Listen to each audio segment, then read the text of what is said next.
नमस्कार। कोविड-19 के चलते लागू हुए लॉकडाउन में ख़ासतौर से लास्ट के दौर में इंडियन रेलवे ने जिस तरह से महानगरों में फंसे कामगारों श्रमिकों को उनके घरों तक पहुंचाया, उसके लिए भारतीय रेल बधाई के पात्र है। लेकिन अनलॉक 1 के दौरान में रेलवे की और भी जिम्मेदारियां बढ़ी हैं और इस समय रेलवे अपने संचालन के लिए किस तरह की व्यवस्था कर रहा है, इसके बारे में बातचीत करने के लिए आज हमारे साथ हैं पूर्व मध्य रेलवे के मंडल रेल प्रबंधक पंकज सक्सेना जी।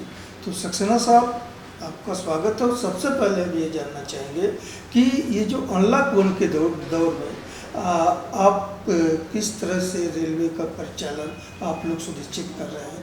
ख़ासतौर से ये जो पूर्वी उत्तर प्रदेश और बिहार का हिस्सा है, यहाँ प्रवासी श्रमिक बहुत है और काफ़ी मूवमेंट होता है लोगों का।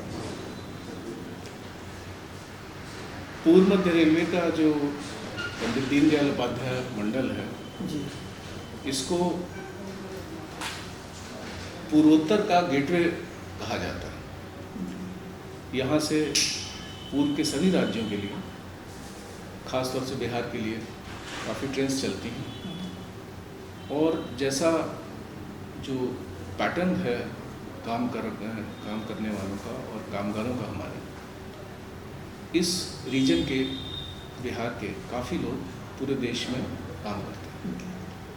तो ये बड़ा नेचुरल था कि श्रमिक्स को जब वापस आना था और जैसा कि उनको कामकाज ना होने की वजह से काफ़ी डिस्ट्रेस में थे वो लोग,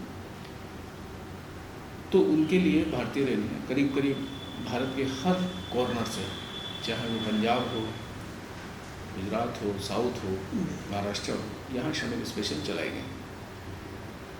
श्रमिक स्पेशल्स जैसा आप सब जानते हैं कि नॉन एसी ट्रेन्स थी और मई का लास्ट का टाइम था, काफ़ी दिक्कतें थी, गर्मी भी बहुत थी, गर्मी भी बहुत थी। और इस सभी चीज़ों को देखते हुए पूरी संवेदनशीलता के साथ हमारे डीडीयू मंडल के सभी ऑफिसर्स ने और हमारे जो फ्रंटलाइन स्टाफ हैं उन्होंने एक अभूतपूर्व कार्य किया। पंडित डीडीयू स्टेशन एक बड़ा स्टेशन है जी, और ये श्रमिक यहाँ पहले भी आते रहे, कोई पहली बार नहीं आ रहे थे। और एक इस स्टेशन की भारतीय रेल में ऐसी इमेज है, भारतीय रेल में एक इसकी ऐसी एक अपनी पहचान है, एक अलग किस्म कि है। जो प्रॉब्लम कहीं सॉल्व नहीं होगी वो यहाँ सॉल्व, जी, चाहे वो उनकी ट्रेन से रिलेटेड कोई चीज़ हो, कोई पंखा बत्ती से रिलेटेड चीज़ हो, इस सब चीज़ के लिए हम लोग हमेशा से तैयार रहते थे अभी तक। लेकिन हम लोग इतना मास स्केल पे खाना सर्व कभी नहीं करते थे। जी, स्टॉल्स खुले होते थे, जिसको जो खरीदना होता था वो अपना खरीदता था, जिसे नहीं खरीदना था गाड़ी में बैठा रहता था। बट जब हमको ये चुनौती मिली, इसको हम लोगों ने इतना बखूबी से निभाया कि हम लोगों के ऑफिसर्स की टीम पूरे टाइम स्टेशन पर अवेलेबल रहती थी। हर ट्रेन की हम मॉनिटरिंग करते थे। हमारे पास ये भी जिम्मेदारी थी कि गाड़ी को ज़्यादा समय रोकना नहीं है, क्योंकि गाड़ी पंक्चुअलिटी भी नहीं लूज़ करनी है। इस काम को यहाँ करीब करीब 7 से 8 लाख मील्स सप्लाई की गई और करीब 8 से 9 लाख बोतल पानी सप्लाई किया गया। ये मात्र 1.5 महीने में किया गया। और इसमें भी जो 20 से 30 तारीख के बीच में, जो मई के महीने में जब श्रमिक स्पेशल्स का पीक चल रहा था, जी, उस वक्त एक एक दिन में 50-50, 55-55 ट्रेन्स को गुजर रही थी इधर से। हम लोगों ने भोजन उपलब्ध कराया और इस चीज़ को हमारे श्रमिक्स ने भी पसंद किया और उन्होंने ये बात पब्लिक एट लार्ज तक पहुंचाई। ये हमारे लिए एक बहुत बड़ी उपलब्धि है। अभी जो अनलॉक 1 का दौर चला है, अभी पूरी तरह से सुचारू रूप से परिचालित तो नहीं हो रहा है, लेकिन हमें जो लग रहा है कि कुछ स्पेशल ट्रेनें चलाई जा रही हैं और उसमें अब श्रमिकों की वापसी भी हो रही है धीरे धीरे महानगरों की ओर। तो उसमें क्या आप लोग सावधानी बरत रहे हैं? शुरू में हम क्या लोगों ने व्यवस्था दे रहे हैं? शुरू में हम लोगों ने, जैसा आप जानते हैं, 12 मई से सिर्फ राजधानी टाइप ट्रेन चलाई थी, जी, जो हम थोड़ी प्रीमियम स्पेशल ट्रेन्स कहते हैं उन्हें, जी और वो नंबर्स में भी काफ़ी कम थी, और हमारे मंडल से सिर्फ 6 पेयर गाड़ियाँ पास हो गई थी। जी उसके बाद भारत सरकार ने निर्णय लिया कि 1 जून से और गाड़ी इंट्रोड्यूस की जाएगी, जो स्पेशल ट्रेन्स तो होंगी, लेकिन उसमें non AC coaches, general coaches और एसी कोचेस, सभी कोचेस का मिक्स होगा, और जिस तरीके से हमारी जनरल मेल एक्सप्रेस ट्रेनें चलती हैं उस तरीके से वो उसी चलाएगा। तरह से। ऐसी करीब 230 ट्रेन्स पूरे भारत में चलाई गई, जिसमें से करीब 40 ट्रेन रोज मुगल पंडित सराय दीनदयाल उपाध्याय मंडल से DDU से गुजरती है। इन ट्रेन्स में नेचुरली थोड़ा आदमियों की संख्या बढ़ गई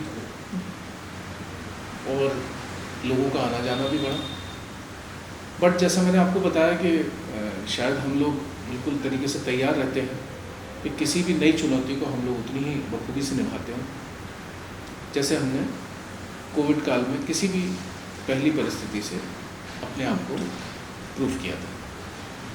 इस दौर में हमने, जैसा हमारा स्टेट गवर्नमेंट के साथ में डिस्कशन हुआ, इसमें हमने हर पैसेंजर की थर्मल स्क्रीनिंग, जैसे राजधानी ट्रेन में कर रहे थे, राजधानी टाइप स्पेशल ट्रेन्स में, इन ट्रेन्स में भी किया, और बल्कि इन ट्रेन्स के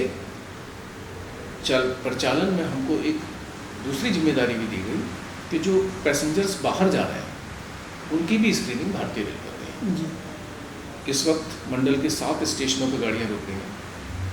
टोटल जैसा मैंने बताया करीब 40 ट्रेन हमारे यहाँ से पास होती हैं।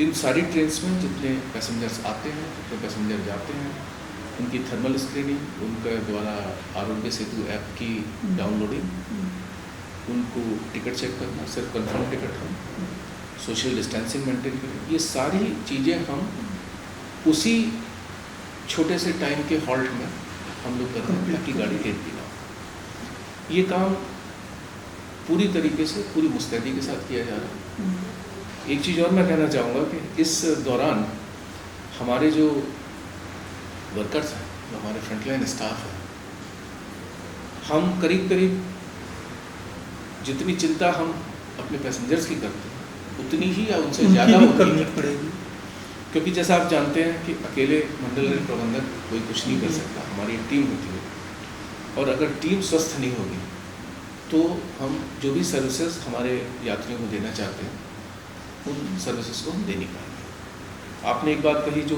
श्रमिक सुख बाहर जाने वाले वापस लौटने भी लगे हैं, ये ऑब्ज़र्व किया गया है, और इन ट्रेन्स में पिछले कुछ दिनों से जी संख्याएं बढ़ी हैं, और जैसा कि मुझे प्रतीत होता है पैसेंजर्स को देखकर कि श्रमिक अब अपने कामों पर वापस उठा जा रहे हैं। वापस लौटे। तो इस समय कुछ ज़्यादा ही सावधानी बरतने की जरूरत होगी, नहीं, ये और खास तौर से उनके लिए नहीं बल्कि अपने स्टाफ के नहीं, लिए। बिल्कुल ठीक बात है। और आप एक चीज़ देखिए कि इन्हीं श्रमिकों को हम लेकर भी आए थे और इन्हीं को फिर इन्हें वापस लेके जा रहे हैं, तो हमें श्रमिकों की और श्रमिकों को हमारी जी जैसे कहते हैं कैपेसिटी का या परसिस्टेंस का अंदाज़ा है।